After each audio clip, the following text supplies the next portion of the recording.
Using a manual breast pump can be an efficient and convenient way to express milk for your baby. Follow these steps to ensure a smooth and comfortable experience. 1. Prepare your pump, wash your hands thoroughly, and ensure all parts of the pump are clean and assembled correctly. 2. Find a comfortable spot. Sit in a quiet, relaxed space. A calm environment can help stimulate milk flow. 3. Position the pump.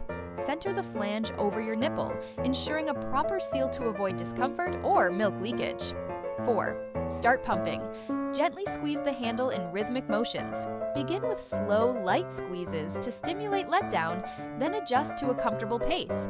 5. Switch sides. Alternate breasts every 10 to 15 minutes or as needed to ensure even expression. 6. Clean up, disassemble, and clean the pump after each use to maintain hygiene. By following these steps, you can maximize efficiency and comfort while using a manual breast pump.